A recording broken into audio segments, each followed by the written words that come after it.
저희 오늘 소개해드릴 기업은 코로나19 시대에도 이렇게 상반기에 이어서 하반기까지 채용 공고가 뜬 IBK 기업은행입니다. 일단은 뭐 두 번 다 떴다는데 저는 굉장히 기쁜 마음이더라고요. 사실 그 청년 취업에 관련된 부분, 이 고용 시장에 관련된 부분 안에서 굉장히 큰 역할을 하고 있는 그 산업 자체가 금융산업인데, 그 중에 IBK 기업은행 같은 경우는 사실 본분에 굉장히 좀 충실하다라고 하는 느낌이 좀 들고요. 뭐 상반기에도 사실 채용이 진행이 됐었습니다. 250명 정도 채용이 진행을 했었는데, 그때도 아마 플로우 쪽하고 아마 ICT 직렬, 막 그 IT 그 비대면 채널에 관련된 부분 상당히 많이 채용을 진행을 한 걸로 알고 있는데요. 하반기도 사실 아마도 여건이 그렇게 좋지는 않은데도 한 170명 정도 채용을 진행을 하겠다라고 하는 이런 어떤 발표가 아마도 우리 지금 조금 이렇게 침체되어 있는 사실 취업 시장에는 굉장히 큰 활로가 되지 않을까라는 생각이 좀 들고요. 더 중요한 건 사실 점포 수가 상당히 매년 한 25개에서 30개 정도 줄고 있는 상황이거든요. 금융권 전반적으로요? 금융권 전반적인 기준이라고 보셔도 될 것 같고요. 근데 은행별로, 단행별로 많게는 30개 정도가 줄고 그렇지 않은 데는 10개에서 막 15개 정도 이렇게 통폐합이 지금 진행이 되고 있습니다. 근데 이런 부분인데도 사실 이렇게 고용을 확대시킨다라고 하는 이런 또 부분은 상당히 사회적 책임을 다하지 않는가라고 하는 생각이 좀 들고요. 더 중요한 거는 지금 뭐 고졸 채용도 같이 진행을 해요. 더 어떻게 보게 되면 많은 채용 트랙을 조금 열어놨다라고 하는 그런 어떤 부분하고 블라인드 채용을 좀 진행을 하죠. 네, 그렇다 보니까 뭐 학력이라든지 뭐 개인 신상에 관련된 이러한 캡을 두지 않고 사실 국가직무능력 표준에 관련된 직무 기술서 상에 나와 있는 것들만 잘 분석이 된다라고 하게 되면 아마도 좋은 결과가 있지 않을까라는 생각이 좀 듭니다. 네, 뭐 확실히 좀 상황이 많이 변하고 있는데도 꾸준하게 채용을 한다는 거는 기쁜 일이 아닐까 싶긴 합니다. 저희가 오늘 IBK 기업은행 알아보려고 하는데 사실 정식 명칭이 중소기업은행이라고 해요. 네, 맞습니다. 이게 어떤 의미일까요? 자, 이 기업은행이라고들 많이 알고 계신데요. 앞에 이제 중소기업은행이라고 하는 그 명이 플레임이 맞고요. 이게 정부 국책 그 특수은행입니다. 그리고 중소기업에 대한 또 금융 수혜에 관련된 역할을 해주기 위해서 아마도 정부 출원으로 만든 그런 금융기관이고요. 그리고 대체적으로 이제 중소기업 대출 특화 전문은행이라고 보시면 되고, 지금 코로나19 상황에서도 굉장히 많은 활약을 하고 있는 은행 중에 하나가 중소기업은행입니다. 네. 그리고 산업은행에 이어서 두 번째로 설립된 국책은행이다 이렇게 생각하시면 됩니다. 네, 저희가 이제 연역도 살펴보려고 하는데 이 중에서 좀 지원자들이 주목해야 할 부분을 짚어주신다면요. 지원자분들께서 지금 보셔야 되는 건 뭐 연역 그 기준 안에서 보게 되면 앞으로 그 IBK 기업은행이 어느 쪽으로 지금 가려고 하는가에 관련된 부분을 조금 집중도 있게 좀 보셨으면 하고요. 그래서 1961년도에 아마도 영업을 개시를 했는데 61이라고 하는 이 숫자 기준으로 보게 되면 내년이 딱 21년이죠. 네. 사실 그러면 한 60년 정도 됐잖아요. 와. 사실 그러면 전체적인 기준으로 보면 아마도 제가 느끼기에는 비전 선포라든지 이런 것들이 있을 법해요. 그래서 2000년대 들어오면서 지금 최근에 어떠한 기조를 지금 보이고 있는지 이 부분을 좀 깊이 있게 우리 취준생분들께서 확인하셨으면 하고요. 그 중에 최근에 이제 IBK가 혁신 경영을 하겠다라고 하는 그 비전 선포식 것들을 진행을 했습니다. 이 네. 기준 안에서 보게 되면 키워드들이 나와요. 그래서 이 키워드들이 아마도 인재상하고 굉장히 결부되는 경우가 많거든요.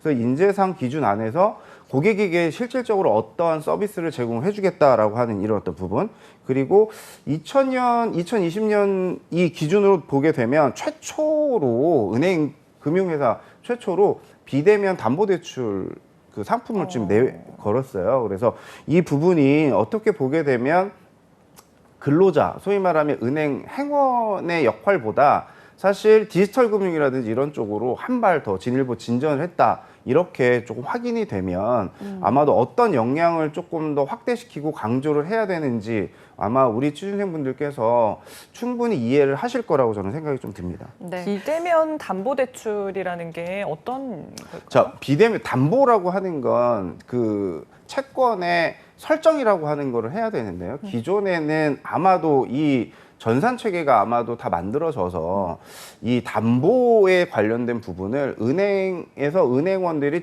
실질적으로 전산을 그 기준으로 해서 실행을 했다라고 하게 되면 지금은 자동화로 사실 LTV 기준 안에서 신용상에 크게 차주가 문제가 없다라고 하게 되면 그 한도 기준 안에서 자동적으로 내가 은행에 방문하지 않고도 사실 담보대출을 실행시킬 수 있다라고 하는 이런 어떤 부분이요.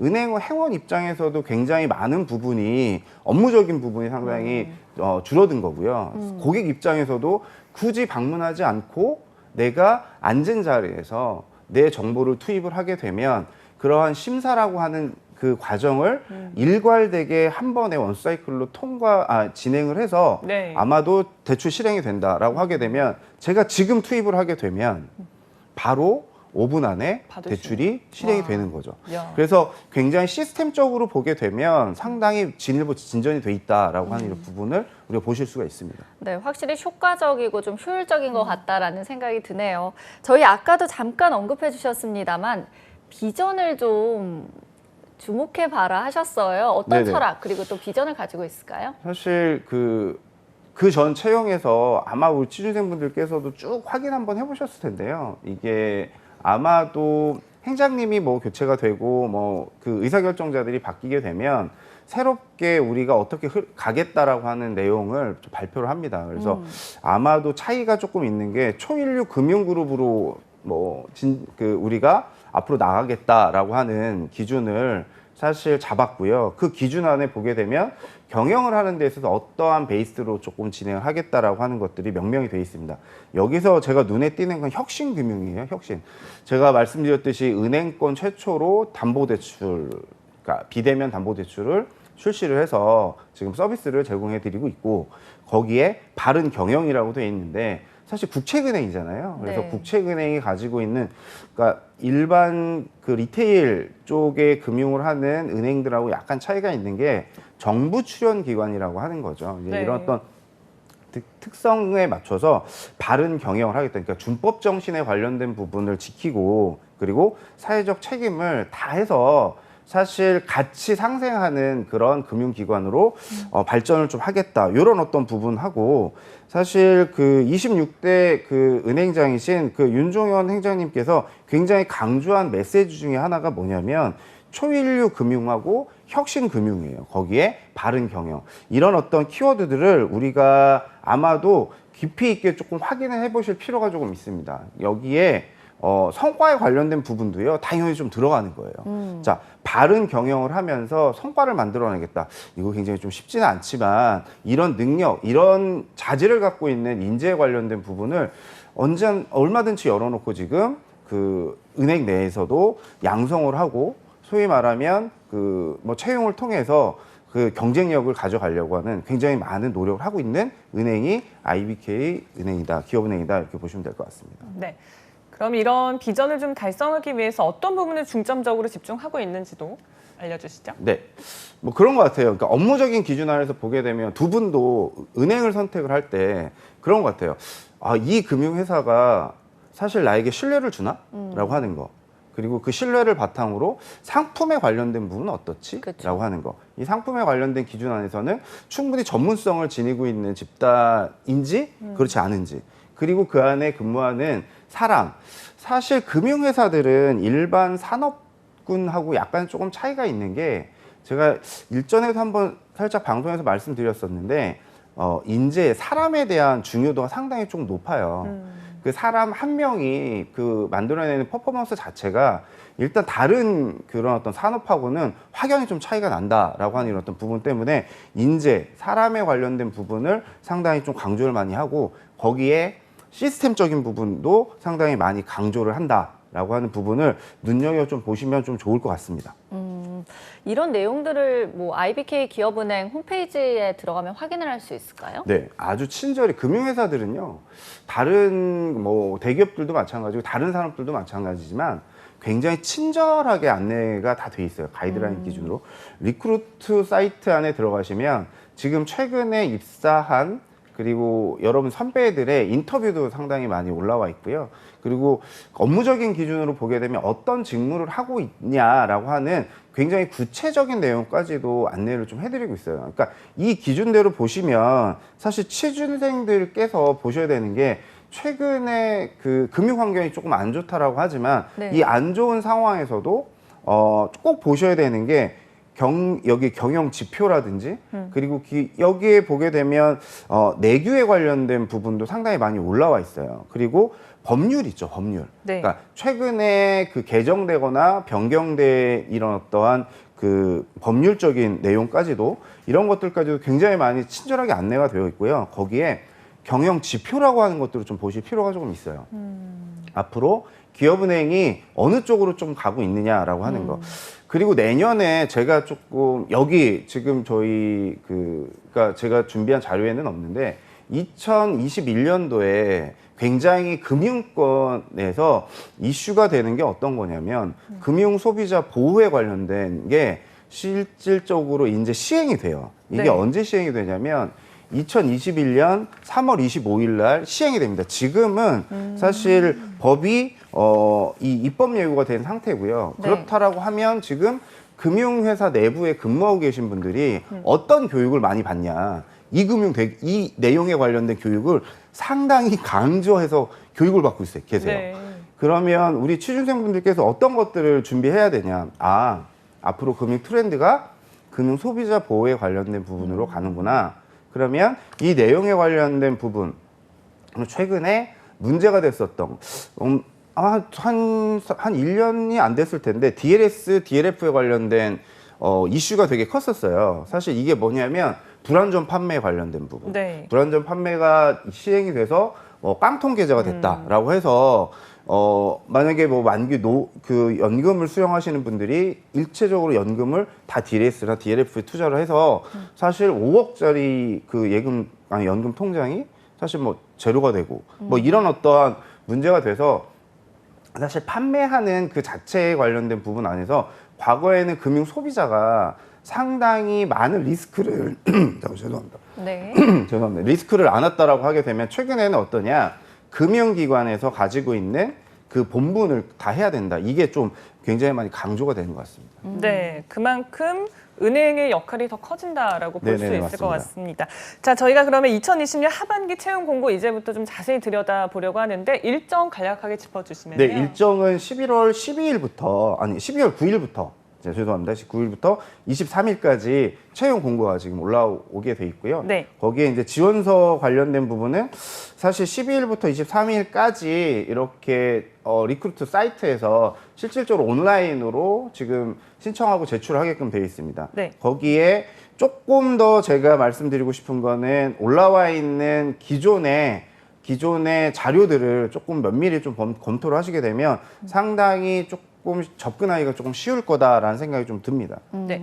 공고는 9일부터 됐고요. 이제 접수는 12일부터 이제 시작이 된 상황인 것 같습니다. 그러니까요. 이게 참 일단은 떠서 너무 기쁘긴 한데 또 열심히 달려봐야 할 것 같습니다. 저희가 좀 어떤 직무에서 채용을 진행하고 있는지도 한번 짚어볼까요? 네, 뭐 전체적인 기준에서는 인원수는 한 170명 정도라고 명시를 했어요. 그러니까 명시가 가능한 게 이게 이제 국책금융회사이기 때문에 사실 인원, N수 기준으로 예산을 조금 이렇게 타고 가지고 오는 것들이 조금 있습니다. 그렇다 보니까 정확한 숫자를 조금 알 수가 있는데요. 이거는 채용 공고 내용 안에서도 보시면 다 명시가 되어 있습니다. 그러니까 금융 영업에 관련된 부분 전체적인 기준을 보게 되면 95명을 채용을 하고요. 그 중에 일반이라고 하게 되면 이거예요. 뭐 그냥 우리가 이제 서울 수도권 뭐 전체 그런 어떠한 내용 그 지역 인재라든지 일반 뭐 이런 어떤 사항이 적용이 안 되는 이런 부분들에 계신 분들이 일반으로 채용 진행을 하시면 되고요.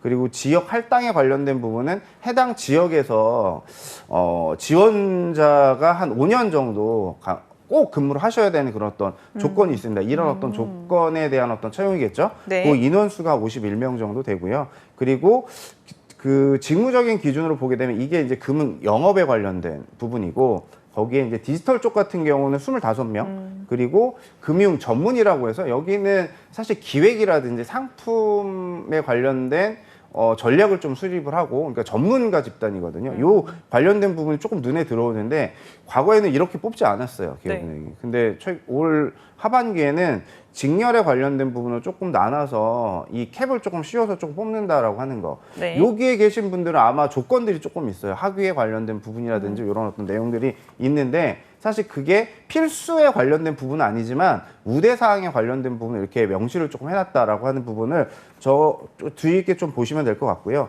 또 그리고 글로벌 그 직무에 관련된 부분도 한 15분 이렇게 채용을 진행을 합니다. 그 중에 사실 고졸 채용도 있다라고 제가 네. 말씀드렸잖아요. 네. 고졸 채용에도 금융 영업 쪽에 그리고 여기에 디지털 쪽에 그러니까 10분 해서 20분을 지금 선발을 한다. 이 내용을 좀 아시면 좀 좋을 것 같습니다. 네. 그리고 금융 회사들은 사실 고졸 채용 기준을 보게 되면 저도 이제 뭐 채용 관련된 부분대로 가게 되면 지금 대학교 재학 중이신 분들이 신분이 지금 고졸이시잖아요. 이런 기준으로 해서 어플라이 하시는 분들이 상당수가 계세요. 그래서 일단 뭐 그 관련된 부분은 그래서 실질적으로 내가 대졸만 아니면 지원이 가능하기 때문에 이런 말씀 드려도 되는지 모르겠는데 사실 내가 금융회사에 관련된 니즈가 있다라고 하시게 되면 한번 이렇게 지원서 작성하셔서 진행을 해보시는 것도 그렇게 나쁘진 않다. 저는 뭐 이렇게 말씀을 좀 드리고 싶습니다. 네. 자, 대졸 이상 총 150명, 그리고 고졸 인재 20명을 뽑고 있습니다. 이번 채용은요, 크게 금융 영업, 디지털, 금융 전문, 글로벌 이렇게 4개의 분야로 나뉘는데 저희가 좀 직무별로 살펴보겠습니다. 먼저 금융 영업부터 좀 자세히 설명해 주시죠. 네, 뭐 우리가 지점에 가면 늘 만나시는 분들이 금융 영업하시는 분들이죠. 지점에 앉아 계시는 분들. 네. 근데 그렇게 아시면 되세요. 이게 여기에 채용단에서 보게 되면 사실 금융 영업 조금 전에 아나운서 분께서 말씀하셨지만 그 디지털, 금융 전문, 글로벌 이렇게 4개 섹션으로 뽑지만 이런 4개 영역으로 채용이 돼도 플로우 소위 말하면 지점 점포에서 기본으로 한 6개월에서 짧게는 6개월, 길게는 한 1년 반 정도 사실 근무를 하시는 경우가 대부분이세요. 네. 그 경험을 살려야 되기 때문에. 그래서 핵심 직무에 관련된 부분을 보면 금융영업 쪽 같은 경우는 고객 창출, 고객 관리, 거기에 이제 고객 상담, 거기에 거래하는 그런 어떤 내용에 관련된 부분 놓고 이야기하게 되면 여신 같은 경우는 심사, 그리고 수신에 관련된 부분은 상품 약정에 관련된 부분 안에서 불완전 판매에 관련된 부분이 있는지 없는지 이런 어떤 전문가적인 소양을 가지고 계신 그런 어떤 업무, 그리고 거기에 고객 제안이라든지 협상을 해야 되고 금융 소비자 보호에 관련된, 그래서 영업이라고 하는 그 부분이 붙었지만 사실 영업 관리라고 이렇게 보시면 맞는 것 같아요. 영업 행위도 하고 관리적인 부분도 가지고 가야 되고 이런 어떤 부분. 그러니까 사실 전공에 관련된 기준 안에서 보게 되면 다전공자들을 금융 영업 쪽에서는 상당히 요하는 게 그런 요인도 있습니다. 네. 사실 여러 고객들을 현장에서 플로우해서 바로 접점해서 서비스를 진행을 해드려야 되기 때문에 한 개 그 전공자만 뭐 선호한다든지 뭐 이런 어떤 부분이 없다 이렇게 보시면 될 것 같습니다. 네, 다음은 이제 디지털 분야인데요. 사실 뭐 어떤 직무를 하게 되는지도 좀 궁금해요. 디지털 쪽 같은 경우는 이런 것 같아요. 사실 최근에 그 디지털 직무에 관련된 부분은 ICT나 뭐 기존에 상반기에도 쭉 채용했었던 이러한 그 포지션인데요. 최근에 비대면 거래 관련된 부분이 상당히 금융회사 쪽 기준으로 보게 되면 대면 쪽보다 비대면 쪽으로 확 넘어간 거는 사실입니다. 이 네. 코비드 기준으로 보게 되면 더 많이. 그래서 점포에 가게 되면 굉장히 한산하죠. 이제 이 부분을 대체할 수 있는 인력을 조금 뽑는 건데요. 사실 여기에는 IT 기술에 관련된 기본 역량을 지닌 분들이 필수적인 부분이고요. 근데 하지만 이거에 관련된 부분이 뭐 기술적인 부분이 뛰어나다 이런 어떤 부분보다 사실 디지털 분야 같은 경우는요, 경영 상식과 IT 상식을 같이 겸비하시거나 사실 그 경제에 관련된 부분과 경영, IT를 같이 거기에 소프트웨어 관련된 기본 지식이라든지 소프트웨어 활용 능력에 관련된 부분이라든지 이런 것들이 같이 병행이 돼야 된다라고 하는 거. 그리고 말씀드렸듯이 그 은행권 최초로 담보대출 상품을 만들었다라고 제가 말씀을 드렸잖아요, 저희가. 그러면 어떤 역량이 뒷받침돼야 되냐면 네. 이런 어떤 디지털 역량이 뒷받침돼야지만 그런 서비스를 제공해 주실 수가 있다라고 보시면 됩니다. 거기에 또 빅데이터에 관련된 부분이라든지 이런 어떤 전문성을 지닌 내용들이 아마도 그 백단에서 운영이라든지 이런 것들까지도 같이 해야 되기 때문에 정말로 필요한 그 포지션이다라고 말씀 좀 드릴 수가 있어요. 네. 자, 이번에는 금융 전문 분야를 알아보려고 하는데 아까 말씀하셨지만 전문 분야를 좀 따로 뽑고 있어요. 어떤 직무일까요? 이게 보게 되면 저는 굉장히 그 브레인들이라고 저 그냥 표현을 하면 좀 될 것 같은데 사실 금융 영업 쪽에서도 여기 금융 전문 쪽으로 나중에는 넘어가실 수는 있거든요. 일정한 조건이라든지 사실 과정을 통과하신 분들 같은 경우. 근데 여기에 보게 되면 책무가 어떤 게 나오냐면 투자 상품 개발이라고 하는 게 있어요. 이거는 금융공학이라든지 정말로 전문 지식에 관련된 부분을 가지고, 그러니까 백그라운드가 어느 정도 되고 그 인사이트를 가지고 계신 분들이 오셔야 되고, 또 리스크 부분이 있죠. 기업 영업의 리스크에 관련된 리스크 신용 분석에 관련된 부분이라든지, 거기에 보게 되면 그 FRM, 소위 말하면 리스크 매니지먼트에 관련된 이런 어떤 상황. 그리고 최근에 이게 금융, 아까 뭐 DLF라고 하는 이런 어떤 파생 상품에 관련된 부분들이 문제가 굉장히 많이 일어났고, 사실 뭐 라임 사태라든지 지금 뭐 이런 어떤 여러 가지 그런 어떤 사태들이 있는데, 그러한 파생 상품이라든지 이런 것들을 선별하고 그 상품을 만들어내고 그 운용하고 관리하고 이런 어떠한 직무. 거기에 이제 특별하게 예산이라든지 감사 이런 어떠한 관리 감독에 관련된 부분까지도 포함되는 포지션이다라고 보시면 아마도 그만큼 중요도가 높고 해서 이쪽에 관련된 부분은 사실 금융에 관련된 그 백그라운드가 어느 정도 있으신 분들 같은 경우가 조금 유리하지 않을까라고 하는 생각이 좀 들고요. 그리고 지식적인 부분이 조금 필요한 게 꼭 있어야 되는 것들이 있는데, 금융 관련된 그 제반적인 지식은 꼭 가지고 계셔야 되고요. 거기에 자본시장에 관련된 이해라든지 금융 투자업에 관련된 그 법률 조항. 제가 말씀드렸듯이 금융소비자보호법이 강조된다라고 하는 거. 그러면 이건 영업행위 하는 분들도 알아야 되겠지만 금융 상품을 개발하시는 분들은 필히 아셔야 돼요. 근데 지금 제가 알기로는 최근까지는 금융 상품을 개발하시거나 하시는 분들이 금융 소비자 법률에 관련된 부분까지는 알지 못하셨어요. 그래서 이런 부분에 대해서 내부 교육이 상당히 많이 이루어지고 있다라고 하는 게 제가 최근에 입수한 첩보고요. 거기에 그런 어떤 데이터 분석에 관련된 부분, 거기에 또 통계에 관련된 부분, 이런 어떠한 기본적인 것들, 그 지식에 관련된 부분이라든지 스킬에 관련된 부분까지도 다 그 가지고 있으신 분들이 이 포지션에 좀 적합하다라는 부분을 제가 말씀드리고 싶습니다. 네, 금융 전문 분야 말 그대로 뭐 전문성이 굉장히 필요하지 않을까 싶은데 우대사항도 있지 않을까요? 네, 우대사항 제가 아까 말씀드렸듯이 뭐 이거 꼭 엔드 조건은 아니지만 우대사항이라고 하는 게 아마 명시가 돼 있습니다. 어떻게 돼 있냐? 유관기간 경력이 이제 3년 이상이신 분들에게는 우대 조건은 10%를 준다. 채용에서 10%는 상당히 큰 거죠. 상당하네요. 네네, 상당히 네. 큰 거죠. 그리고 뭐 학위 기준으로 석박사 분들에게 사실 뭐 5%, 10%에 관련된 그 가산점을 준다.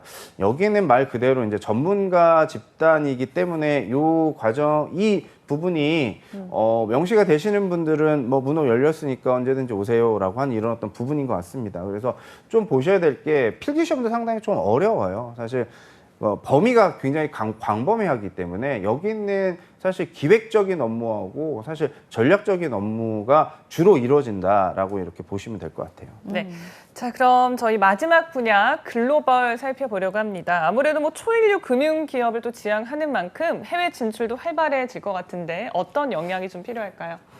지금 코로나19 때문에 사실 금융회사들도 지금 글로벌 마켓에 관련된 수요가 상당히 높은데, 사실 그 현장에 가서 영업을 하거나 관리 업무를 하거나 이런 어떤 부분들에 상당히 큰 애로사항을 좀 갖고 있는 것 같아요. 그리고 지금 뭐 정책적인 기준으로 보게 되면 어차피 국책은행이기 때문에 사실 해외에 이렇게 투자하는 업무라든지 그리고 중소기업 지원해주는 업무라든지 이런 거 할 때 파이낸스는 당연히 따라가야 되는 거거든요. 그렇다 보니까 해외 업무에 관련된 부분 그리고 법인 설립 관리에 하는 그런 어떤 관리적인 업무를 같이 백업을 해줄 수 있고 그리고 이게 보게 되면 선물이라든지 이런 어떤 파생 상품에 관련된 금융 선진금융에 관련된 부분을 사실 바로바로 즉각적으로 대응할 수 있고 이런 어떤 업무를 할 수 있는 전문성 그리고 거기에 외화에 관련된 부분이 있어요. 외화